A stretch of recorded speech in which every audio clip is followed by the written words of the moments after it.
దండలు. మాతాజీ, వీలైన వాళ్ళందరూ ఆన్ చేసుకోరా మాతాజీ? వీడియో ఆన్ చేసుకొని కూర్చోరా? హరే కృష్ణ. హరే కృష్ణ మాతాజీ. మాతాజీ, ఒక 1 మినిట్. ఓం నమో ఓం విష్ణు పాదాయ కృష్ణ పృష్ఠాయ భూతలే శ్రీమతి జయపతాక స్వామి నితి నామినే నమాచార్య పాదాయ నితాయకుపప్రాయనే గౌరకథాధామ దయానగర గ్రామ తారిణే నమో ఓం విష్ణు పాదాయ కృష్ణ పృష్ఠాయ భూతలే శ్రీమతి భక్తి వేదాంత స్వామి నితి నామినే నమస్తే సారస్వతీ దేవే గౌరవాణి ప్రచారిణే నిర్విశేష శూన్యవాది పాశ్చాత్య దేశ తారిణే ముఖం కరోతి వాచాలం పంగుం లంగాయతే గిరిం యత్కృపాతమహం వందే శ్రీగురుం దీనతారిణం పరమానంద మాధవం శ్రీ చైతన్య ఈశ్వరం. హరే కృష్ణ కృష్ణ కృష్ణ హరే హరే, హరే రామ రామ రామ హరే హరే. హరే కృష్ణ. నిన్నటి శ్లోకాలు ఏం నేర్చుకున్నారు మాతాజీ? గుర్తుందా ఎవరికైనా? పాయింట్స్ కొన్ని షేర్ చేస్తారా మాతాజీ? హరే కృష్ణ.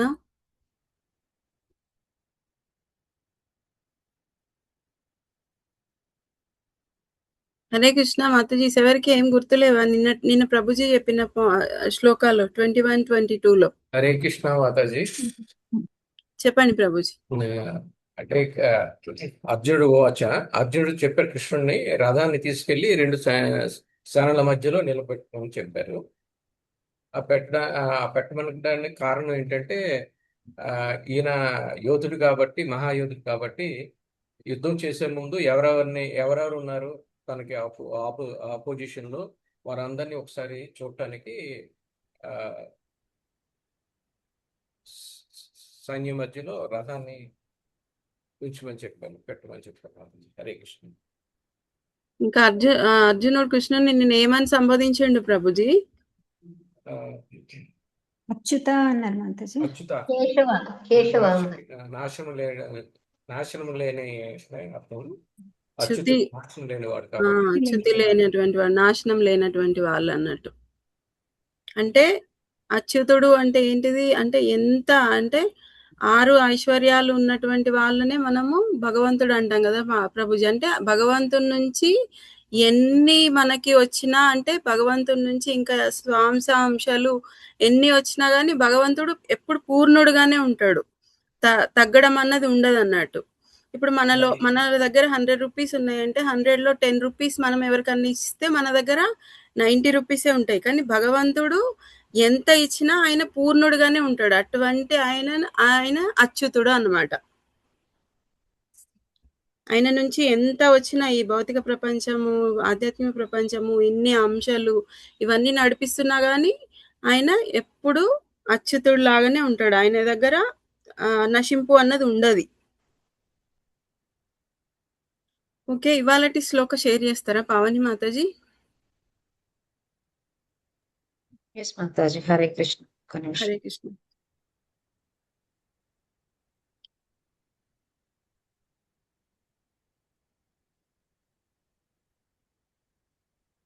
ఓకే, శ్లోక నేను చదువుతాను, దాని తర్వాత ఎవరు చదువుతారో హ్యాండ్ రైజ్ చేయండి. యోత్స్యమానానవేక్షేహం యయేతేత్ర సమాగతాః ధార్తరాష్ట్రస్య దుర్బుద్ధేర్ యుద్ధే ప్రియచికీర్షవః. యోత్స్యమానానవేక్షేహం యయేతేత్ర సమాగతాః ధార్తరాష్ట్రస్య దుర్బుద్ధేర్ యుద్ధే ప్రియచికీర్షవః. జై శ్రీ మాతాజీ. హరే కృష్ణ. హరే కృష్ణ మాతాజీ. జై శ్రీ మాతాజీ చెప్పారు. హ్యాండ్ రైస్ చేశారు మాతాజీ. ధన్యవాద ప్రణాం. చదవండి మాతాజీ.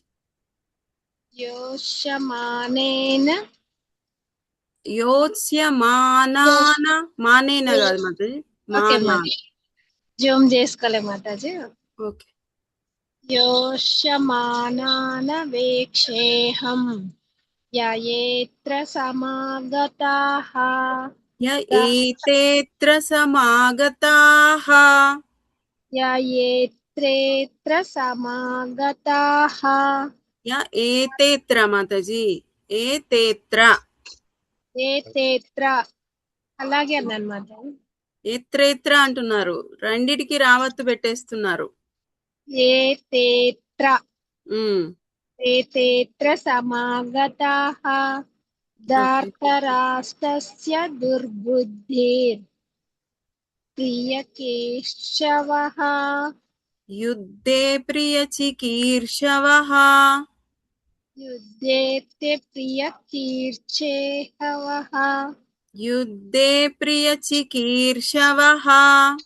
యుద్ధేత్తే ప్రియకీర్చేహవః మాతాజీ, మాతాజీ, యుద్ధే ప్రియ చికీర్షవః. యుద్ధే ప్రియకీర్చేహవః చికీర్షవః, చీ ఉంది కదా, ప్రియ చికీర్షవ. ప్రియచికీర్షవః. ఓకే మాతాజీ, హరే కృష్ణ. చంద్రకళ మాతాజీ మీరు కూడా శ్లోకం చదవండి మాతాజీ. హరే కృష్ణ. హరే కృష్ణ మాతాజీ, దండోత్ ప్రణామ్. యో సమానానవేక్షేహం ఏతేత్ర సమాగతః దాతరాష్ట్రస్య దుర్బుద్ధే యుద్ధే ప్రియా చికీర్షవః. హరే కృష్ణ మాతాజీ, సమాగత, దండోత్ హరే ప్రణామ్. కృష్ణ మాతాజీ. సమాగతాః, తాకి దీర్ఘం పలకలే. సమాగతః. ఓకే. హరే చిన్న కృష్ణ మాతాజీ. హరే కృష్ణ. హరే కృష్ణ మాతాజీ.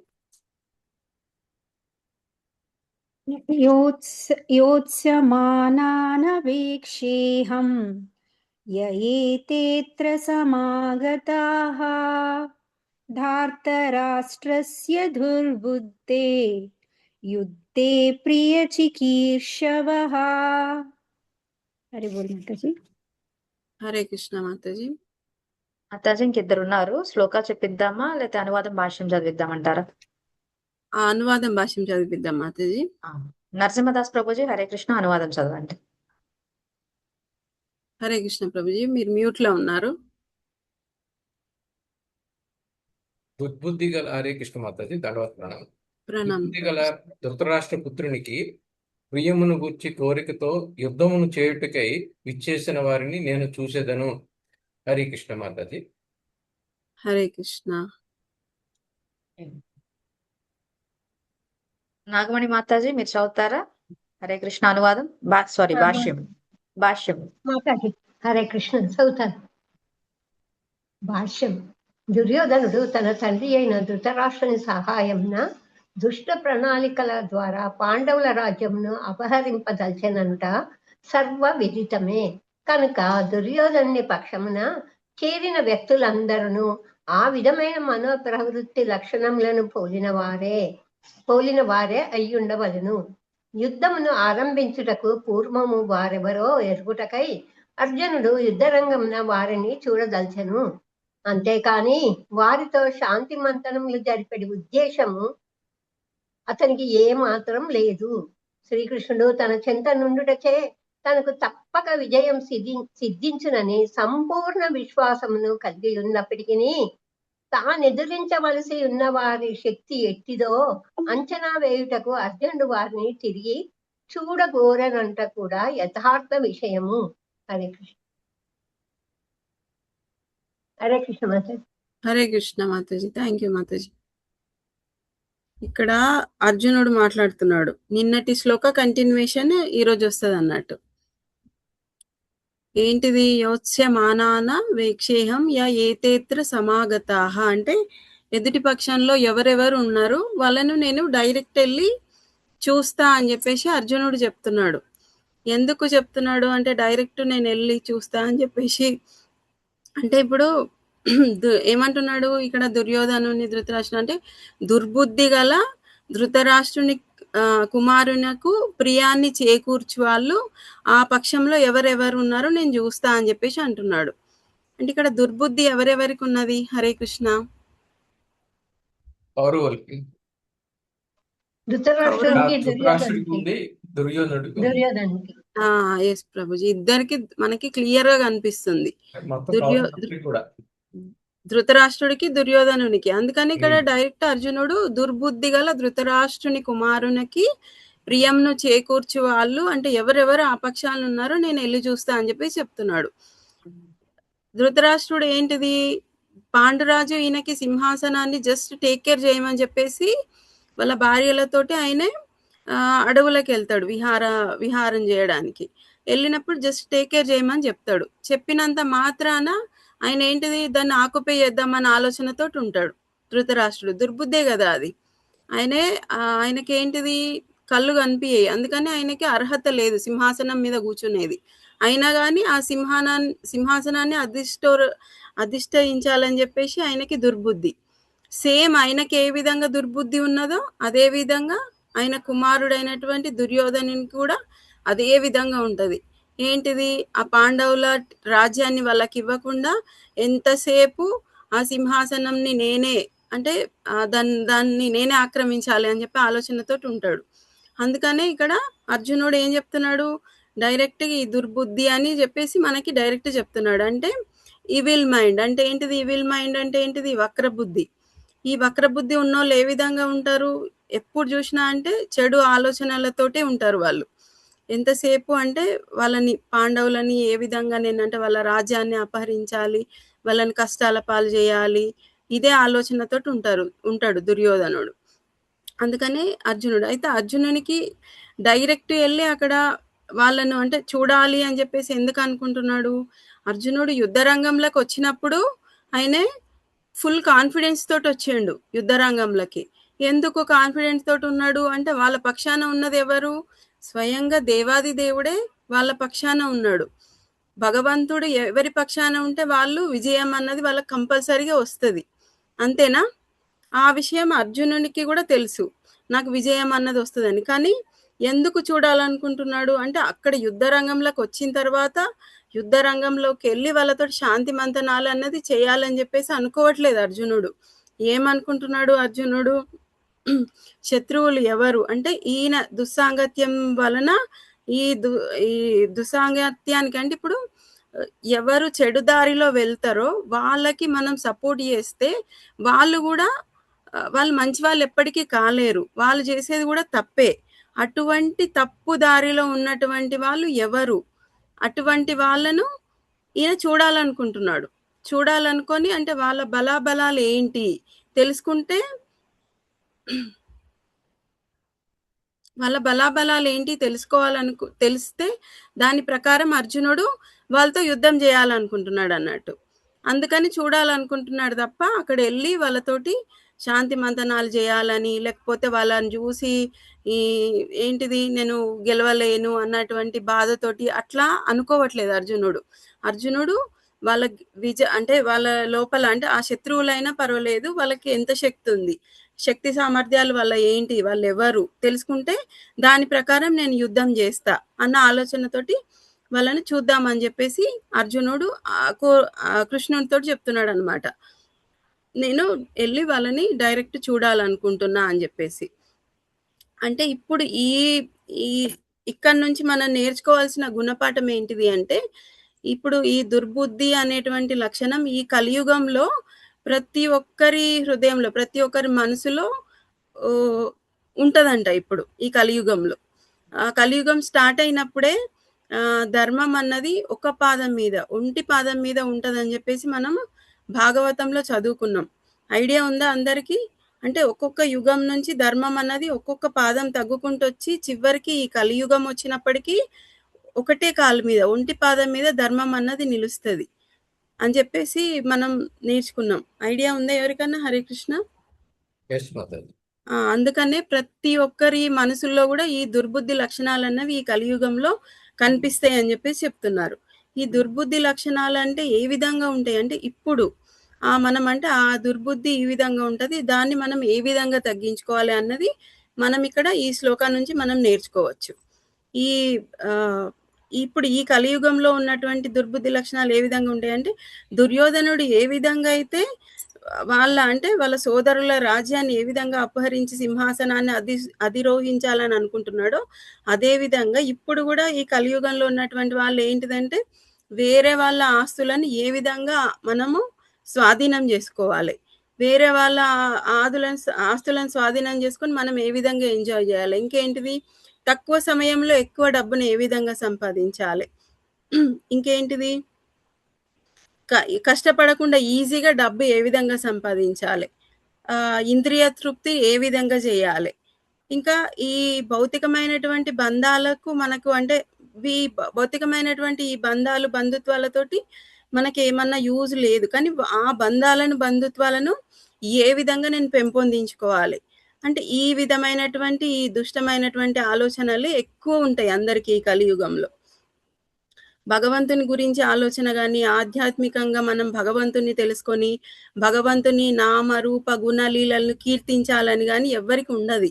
అది వశాత్తు ఎవరికో కొంతమందికి మాత్రమే ఇట్లాంటి ఆలోచనలు వస్తాయి. అంటే ఇట్లా మనం లాగా అసోసియేట్ అయ్యి మనలాగా క్లాసులు వినేది చాలా తక్కువ మంది ఉంటారు. అది కృష్ణ భగవానుడి కృప ఉన్న వాళ్ళకే ఈ విధమైనటువంటి ఆలోచనలు వస్తాయి.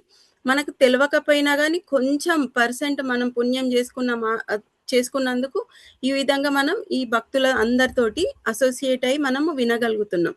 అంటే ఇప్పుడు మనం భక్తి అన్నది అంటే ఈ దుర్బుద్ధి ఆలోచనలు తగ్గించుకొని మనం ఏ విధంగా భక్తిలో ముందుకు వెళ్ళాలి అన్నది మనము నేర్చుకోవాలన్నట్టు. అంటే ఇప్పుడు దుర్బుద్ధి లక్షణాలు ఇప్పుడు చెప్పినా కదా, అంటే ఆధ్యాత్మికంగా అంటే భగవంతుని గురించి తెలుసుకోవాలి అంటే మనం ఏం చేయాలి అంటే మంచి భక్తుల అసోసియేషన్లో ఉండాలి. ఉండడం వల్ల మనకి భక్తిలో అన్నది మనం ముందుకు వెళ్ళగలుగుతాం.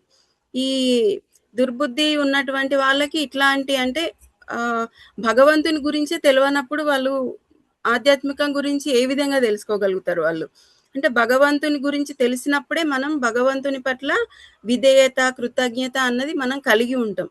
అంటే ఇప్పుడు మనం ఏంటిది కొన్ని తప్పులు చేసిన కారణంగా కొన్ని కోరికల మూలకంగా మనము ఈ భౌతిక ప్రపంచానికి వచ్చినాము. భౌతిక ప్రపంచానికి వచ్చి మళ్ళీ మనం ఈ ఏంటిది సత్వ రజో తమో గుణాలు అవి ఏ విధంగా ఆడిస్తున్నాయో మనుషులను ఆ విధంగా ఆడి మళ్ళీ ఇదే జన్మ మృత్యు జరా వ్యాధి చక్రంలో చిక్కుకొని మళ్ళీ ఇదే రిపీట్ అవుతుంది మనకి. దీనిలోంచి మనం తప్పుకోవాలి అంటే మనము ఏం చేయాలి, భగవంతుని గురించి తెలుసుకోవాలి. తెలుసుకున్నప్పుడు మనం ఈ జన్మ మృత్యు జరా వ్యాధి చక్రం నుంచి తప్పించుకోగలుగుతాం. ఈ భౌతికంగా ఆలోచించేటువంటి వాళ్ళకి ఈ భగవంతుని గురించి ఆధ్యాత్మికం గురించి ఏ మాత్రం కూడా తెలియదు. వాళ్ళకి జీవితంలో శాంతి అన్నది అసలు ఉండదు.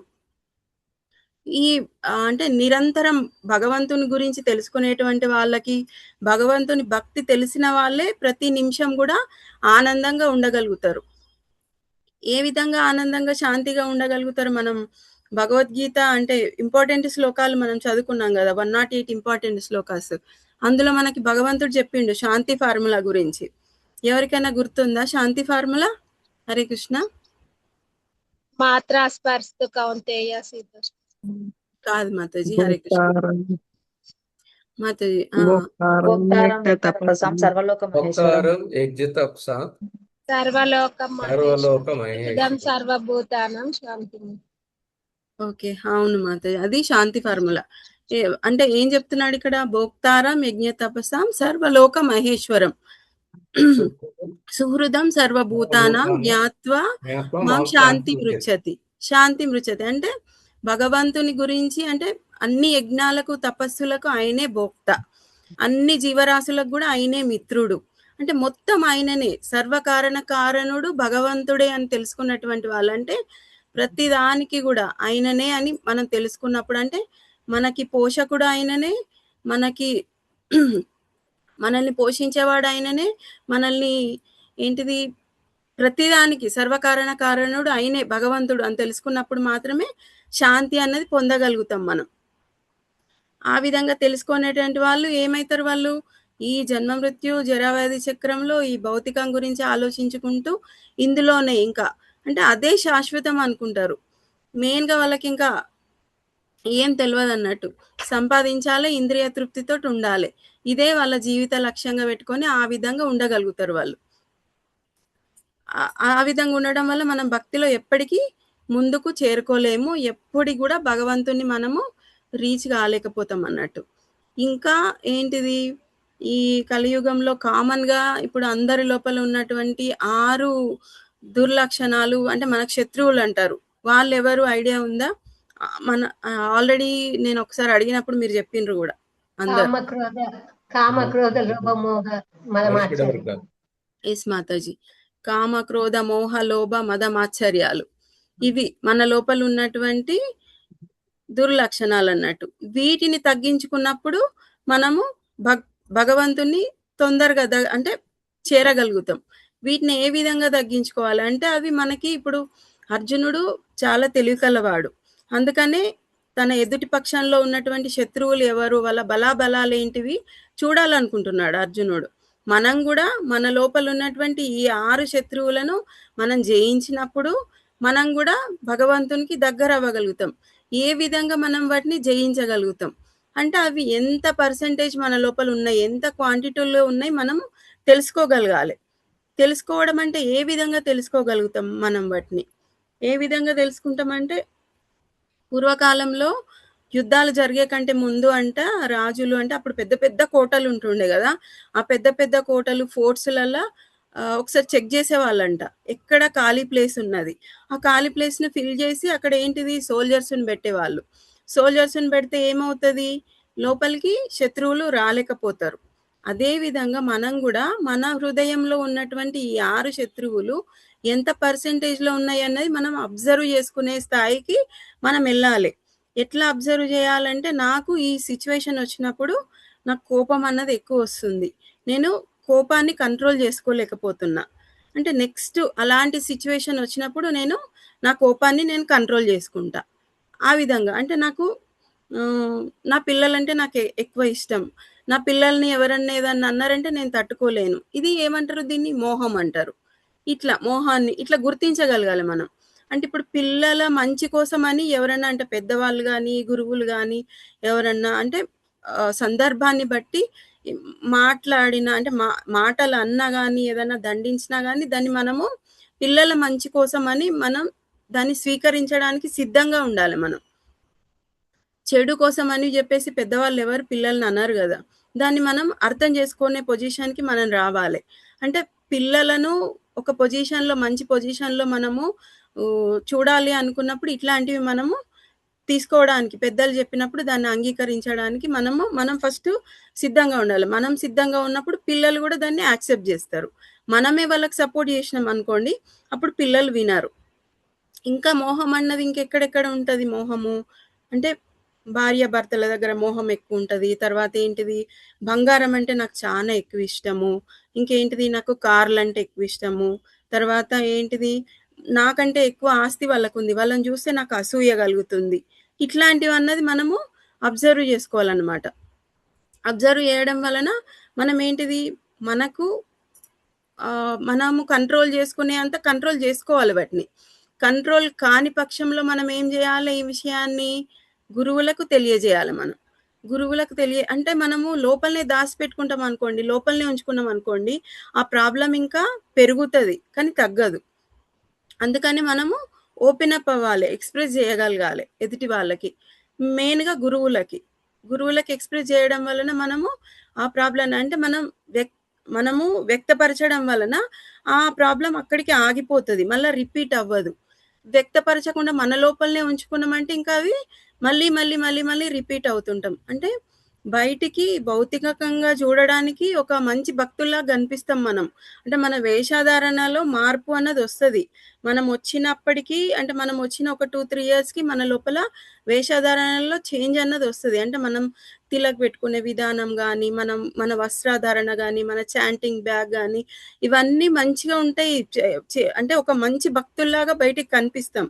కాకపోతే లోపల ఉన్నటువంటి ప్రాబ్లమ్స్ అదే విధంగా ఉండిపోతాయి అన్నట్టు. అవి మనము బయటికి వ్యక్తపరచకపోతే అవి ఇంకా అట్లనే ఇంకా పెరుగుకుంటూ పోతాయి, ఇంకా డెవలప్ అవుతాయి. దానివల్ల మనము ఎన్ని సంవత్సరాలు భక్తిలో ఉన్నా కానీ భక్తిలో డెవలప్ అన్నది కాము అని ఇక్కడ చెప్తున్నారు. అందుకని మనము మన గురువులకి చెప్పుకోవాలి. అంటే ఇప్పుడు దేవాది దేవుడు అంటేనేమో మన హృదయాంతరాల్లోకి వెళ్ళి ఇది వీళ్ళ ప్రాబ్లం అని చెప్పి తెలుసుకోగలరు. అంటే గురువు కూడా భగవంతుడితోటి సమానము. గురువుకు కూడా మనం భగవంతుడికి ఏ విధంగా రెస్పెక్ట్ ఇస్తామో ఆ విధంగా రెస్పెక్ట్ ఇవ్వాలి. కానీ మనం ఉన్న సిచ్యువేషన్‌ని బట్టి కొన్ని సందర్భాలను బట్టి గురువు ఏంటిది మనం చూడడానికి బాగుంటున్నాం, మనం చెప్పట్లేదు గనుక మన లోపల ఈ ప్రాబ్లమ్స్ ఉన్నాయని మనం చెప్తే తప్ప కొన్ని విషయాలు కొన్ని తెలుసుకోగలుగుతారు. మనకి సొల్యూషన్ అన్నది చెప్తారు, సలహాలు ఇస్తారు. కొన్ని మనం ఓపెన్ అప్ అయితేనే చెప్పగలుగుతారు. అందుకనే మనము గురువులకు ఓపెన్‌గా చెప్పగలగాలి. చెప్పినప్పుడు మనకు వాళ్ళు సలహా అన్నది ఇవ్వగలుగుతారు. ఇచ్చినప్పుడు మనకి ఇట్లాంటి ప్రాబ్లమ్స్ అన్నవి ఖచ్చితంగా సాల్వ్ అవుతాయి. ఇంకా మళ్ళీ రిపీట్ అవ్వవు. ఇంకేంటిది ఇప్పుడు మనకి ఆరోగ్య సమస్యలు ఉన్నాయనుకోండి, ఏమన్నా ఆరోగ్య సమస్యలు ఉన్నప్పుడు డాక్టర్ దగ్గరికెళ్తాం. డాక్టర్ దగ్గరికెళ్ళినప్పుడు మనకి ఈ విధంగా ఆరోగ్య సమస్య ఉంది అని మనకున్న ప్రాబ్లమ్‌ని మనము డీటెయిల్‌గా చెప్పినప్పుడే దానికి తగ్గట్టు మెడిసిన్ డాక్టర్ ఇవ్వగలుగుతాడు. మనం కొన్ని విషయాలు దాసిపెట్టి, కొన్ని విషయాలు చెప్పకుండా అంటే మొహమాట పడి, లేకపోతే సిగ్గుపడి చెప్పకుండా ఉన్నామనుకోండి, డాక్టర్ దానికి కరెక్ట్ మెడిసిన్ ఇవ్వగలుగుతారా? హరే కృష్ణ. ఇవ్వలేరు. లేదు మాతాజీ. లేదు మాతాజీ. ఇవ్వలేడు మాతాజీ, ఇంకా పెరిగిపోతది. అది చెప్తున్నారిక్కడ. మనకి ఉన్న ప్రాబ్లం గూడా ఇది. భక్తుల దగ్గర ఉన్న ప్రాబ్లం గూడా ఇదే. ఎందుకంటే మనము కొంచెం ఏంటిది, నాకు ఇట్లాంటి ప్రాబ్లం ఉందని చెప్తే గురువు ఏమనుకుంటారో అని చెప్పేసి చెప్పకుండా లోపలనే బాధపడతాము. మళ్ళీ అట్లాంటి ప్రాబ్లమ్స్ ఫేస్ చేస్తుంటాము. అవి చెప్పినప్పుడు అలాంటి ప్రాబ్లమ్స్ ఖచ్చితంగా మళ్ళీ రిపీట్ కావు అని చెప్పి చెప్తున్నారు. అందుకని గురువు దగ్గర మనము ఓపెన్‌గా ఉండాలి. ఎక్స్‌ప్రెస్ చేయగలగాలి ప్రతి విషయాన్ని. చెప్పినప్పుడు అట్లాంటి ప్రాబ్లమ్స్ మళ్ళా రిపీట్ కావు. మనము రిపీట్ కాకుండా ఉండడం వలన మనం భక్తి లోపల మనం ముందుకెళ్ళగలుగుతాం. అదే చెప్తున్నారు. అంటే మన లోపల ఏంటంటే ఈ కలియుగంలో ఇది కామన్ అని చెప్తున్నారు. ఇట్లాంటి దుర్బుద్ధి లక్షణాలు మనకి ఈ మన లోపల ఉన్నటువంటి ఈ 6 శత్రువులు ఇవన్నిటిని మనం తగ్గించుకోగలిగినప్పుడే ఇంకా మనం భక్తిలో ముందటికెళ్ళగలుగుతాం. ఇంకొకటి ఏంటిది మెయిన్ అసోసియేషన్ అని చెప్తున్నారు. అసోసియేషన్ ఏంటిది, మనకు అంటే మనం అబ్జర్వ్ చేయగలుగుతాం, ఎనలైజ్ చేసుకోగలుగుతాం. మనం కొంతమందితో ఉన్నప్పుడు భక్తి చాలా ఉత్సాహంగా చేయగలుగుతాం. మనం చేయాల్సినటువంటి చాంటింగ్ కానీ చాలా తొందరగా అయిపోతుంటది. ఇంకా బుక్స్ గురించి డిస్కషన్ అవి ఇవి చేయగలుగుతాం. అప్పుడు మనం ఏమనుకోవాలి, అట్లాంటి అసోసియేషన్ అన్నది చాలా అంటే గుడ్ అసోసియేషన్ అని చెప్పేసి మనం అర్థం చేసుకోవాలి. ఇంకా వేరే వాళ్ళతోటి ఉన్నప్పుడు ఒక్కొక్కసారి మనకి ఏమైతుంది, ఈ భక్తి అన్నది చేయలేకపోతాం. ఇంకా ఏమనిపిస్తుంది, భౌతికమైనటువంటి విషయాల మీద మనకి ఇంకా అట్రాక్షన్ వస్తుంటది అన్నట్టు. అంటే వేరే ఈ చీరలు కొనుక్కోవాలి, లేకపోతే ఆ సినిమాకి వెళ్ళాలి అంటే ఆ సాంగత్యం వల్ల మనకు అలాంటి ఆలోచనలు వస్తాయి అన్నట్టు. అంటే దాన్ని ఏమన్నారు, రాంగ్ అసోసియేషన్ అన్నారు.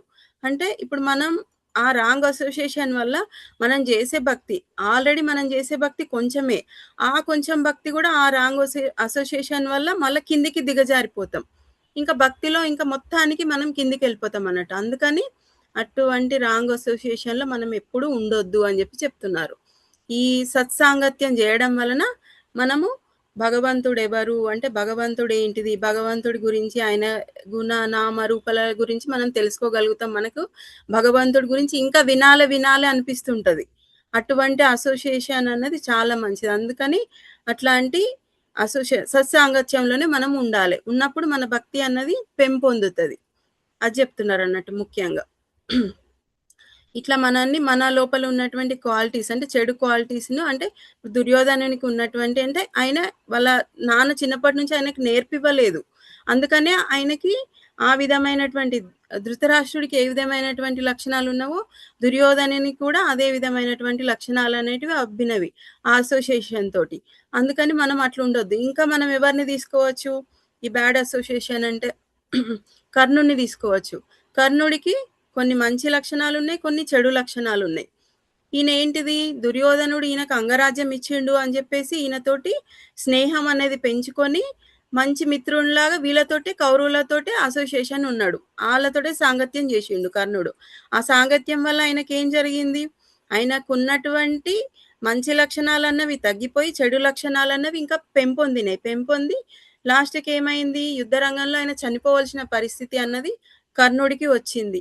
ఆయన ఒక మంచి అంటే కుంతిమాత కడుపులో పుట్టినా కానీ ఆయన ఈ అసోసియేషన్ వల్ల ఆయనకి అంటే చెడు లక్షణాలు అన్నవి పెంపొందినవి అన్నవి మనకు తెలుస్తుంది ఈ కర్ణుడిని చూస్తే. ఇంకా చరిత్రలో ఇంకా చాలా మంది ఉన్నారు ఇట్లాంటి అంటే ఈ సాంగత్యం గురించి మాట్లాడాలనుకుంటే.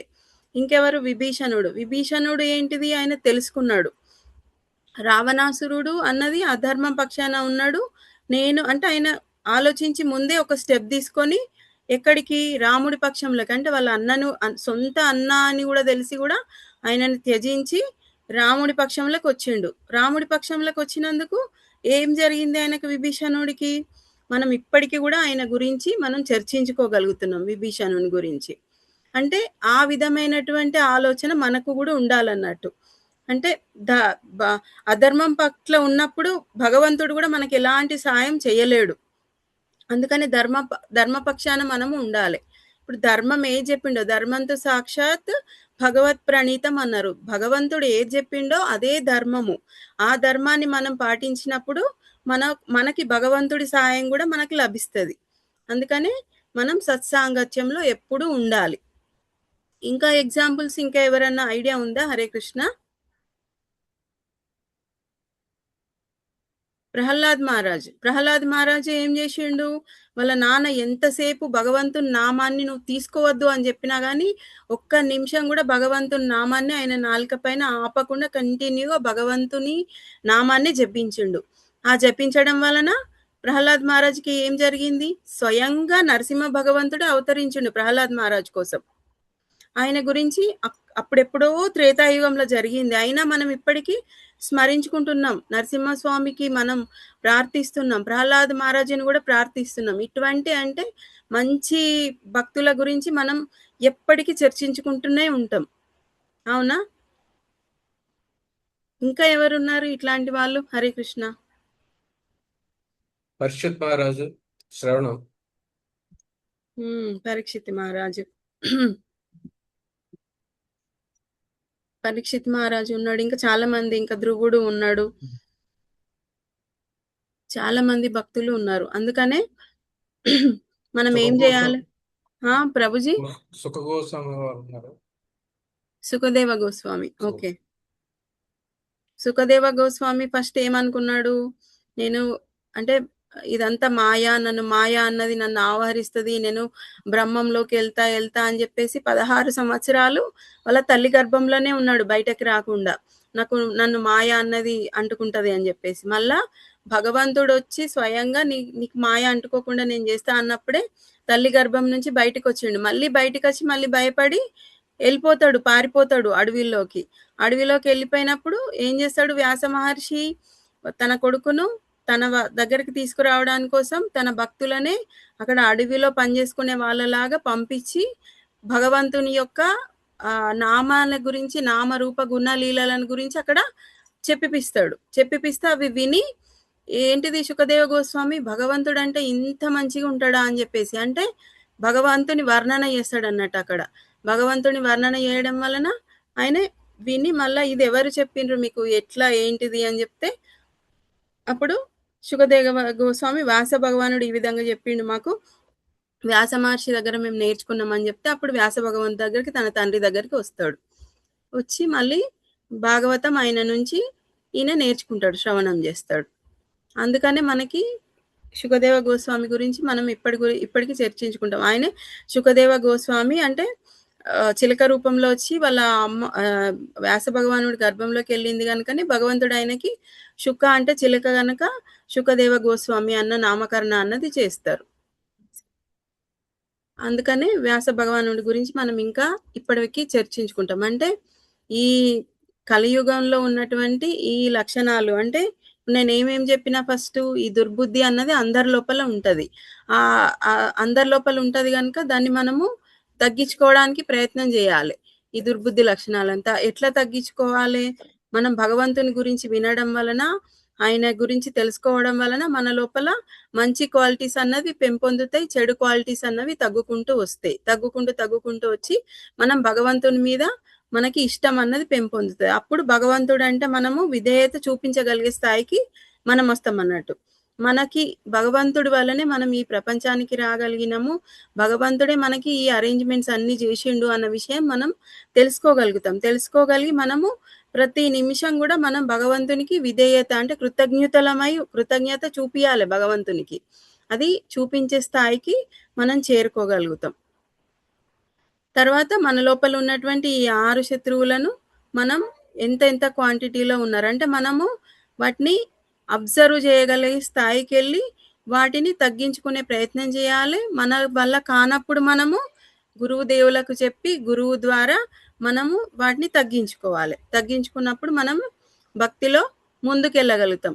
అర్జునుడు ఏ విధంగా అయితే తెలివితోటి ఆలోచించి శత్రువుల బలాబలాలను చూసి నేను వాళ్ళతో యుద్ధం చేసిండు అన్నట్టుగా మనం కూడా మన లోపల ఉన్నటువంటి ఈ 6 శత్రువులను మనం తగ్గించుకోవాలి. తగ్గించుకున్నప్పుడే మనము మన వీక్నెస్లను అనేటివి మనము తగ్గించుకోగలుగుతాం. అదే మనకి వీక్నెస్లను తగ్గించుకున్నప్పుడు అదే మనకి స్ట్రెంగ్త్గా మారుతుంది. మన వీక్నెస్లను మనం తగ్గించుకోకపోతే మనం వాటితోటే మనం కిందికి వెళ్ళాల్సి వస్తుంది భక్తిలో. అందుకని మనం వాటిని తగ్గించుకోవడానికి ప్రయత్నం చేయాలి. అంటే ఫస్ట్ గురువులు ఏ విధంగా చెప్పిండ్రో వాళ్ళ మాట విని వాళ్ళ సూచనలు వాళ్ళను అంటే పాటించుకుంటూ మనం మన లోపల భక్తి అనేది పెంపొందించుకోవాలి.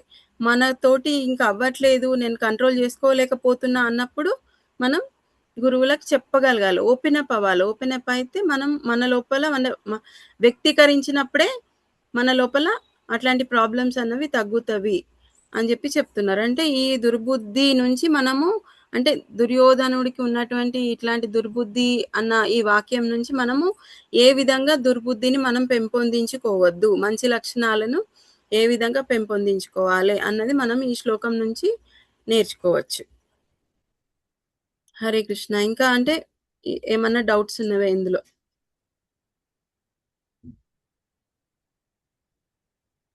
అంటే అర్జునుడు జస్ట్ అంటే శాంతి మంతనాలు చేయడానికి పోవట్లేదు. ఏంటిది అంటే ఈ దుర్యోధనుడు వాళ్ళ తండ్రి సలహాలను తీసుకొని ఆ దుష్ట ప్రణాళికలు వేసుకుంటూ ఈ పాండవులకు ఏ విధంగా అంటే వాళ్ళను ఎంతసేపు వాళ్ళ సింహాసనాన్ని నేను ఆక్రమించాలి అన్న ఆలోచనతోటే ఉంటాడు కనుక అర్జునుడు ఇక్కడ డైరెక్ట్గా ఈ దుష్ట బుద్ధి గల ఈ దుర్యోధనుని పుత్రునికి ప్రియము చేకూర్చు వారు ఎవరెవరు ఆ పక్షంలో ఉన్నారు అని డైరెక్ట్గా చెప్తున్నాడు అన్నట్టు. చెప్పి నేను వాళ్ళను చూస్తా అని చెప్పేసి అంటున్నాడు ఈ శ్లోకంలో. ఈ దుర్బుద్ధి అని వచ్చినందుకు మనం ఈ దుర్బుద్ధి అన్నది ఏ విధంగా మనం కంట్రోల్ చేసుకోవాలన్న దాని గురించి కొంచెం నేను ఎక్స్ప్లెయిన్ చేసిన. ఏమన్నా డౌట్స్ ఉన్నాయా? Hare Krishna prabhujis and Matajis. Clear. Hare Krishna. Hare Krishna. Thank you.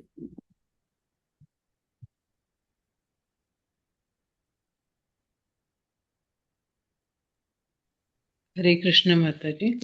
Hare Krishna Mataji, ఇప్పుడు మనము దుర్యోధనుడికి దుర్బుద్ధి అని అన్నాం కదా, అయితే మరి ప్రహ్లాద్కి అయితే దుర్బుద్ధి కాదు కదా మాతాజీ, మనం ఎలా కంపేర్ చేస్తాము ప్రహ్లాద్ని కంపేర్? మాతాజీ హరే కృష్ణ. కంపేర్ ఎక్కడ చేసిన నేను అంటే అసోసియేషన్, మనము సత్సాంగత్యం చేయడం వలన మన లోపల మంచి లక్షణాలు పెంపొందుతాయి. ఇప్పుడు వాళ్ళ తండ్రి ఏంటి ప్రహ్లాద్ మహారాజ్ తండ్రి ఎవరు మాతాజీ? హిరణ్యకశిపుడు కదా. హిరణ్యకశిపుడు ఎంతసేపు భగవంతుని నామాన్ని తీసుకోవద్దని చెప్పిండు, అయినా గాని తండ్రిని త్యజించి ఒక్క నిమిషం కూడా ఆయన భగవంతుని నామస్మరణ ఆపలేదు కదా. అక్కడ అసోసియేషన్ దగ్గర నేను కంపేర్ చేసిన. ఇప్పుడు కర్ణుడు ఈ దుస్సాంగత్యం చేయడం వలన ఆయన లోపల ఉన్నటువంటి మంచి లక్షణాలు కొన్ని ఉండే, ఆ మంచి లక్షణాలు కూడా తగ్గిపోయి ఏంటిది ఇంకా చెడు లక్షణాలు అన్నవి పెంపొందినాయి కర్ణుడి దగ్గర. అందుకని ఆయన చివరికి ఏంటిది ఒక మంచి కుంతి మాత గర్భాన జన్మించినా గానీ ఆయన చనిపోవలసిన దుస్థితి అన్నది ఆయనకు లభించింది. సద్బుద్ధి ఓకే మాతాజీ. హరే కృష్ణ. వీడాలంటే సద్బుద్ధిని పెంపొందించుకోవాలి. వినాశ ప్రణశ్యతే అన్నారు కదా, బుద్ధి చెడిపోతే మనిషి అధోగతి పాలైపోతాడు, నాశనం అయిపోతాడు అనేది ఇందులో స్పష్టంగా చెప్పారు. అది ప్రభుజీ. హరే కృష్ణ.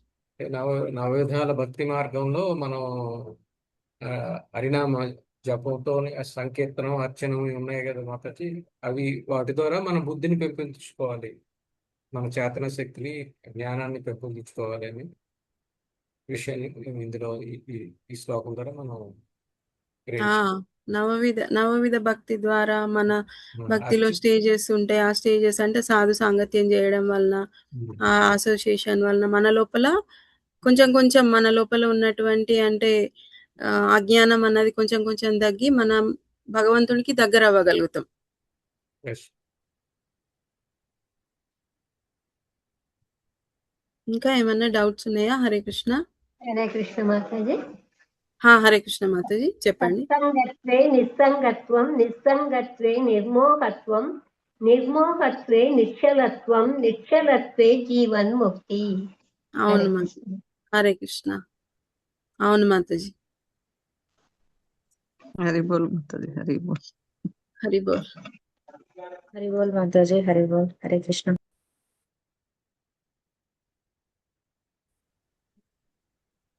ఇంకా మాతాజీ ఇంకేమన్నా ఉన్నాయా డౌట్స్? హరి బోల్ మాతాజీ. థ్యాంక్ యూ మాతాజీ. హరే కృష్ణ.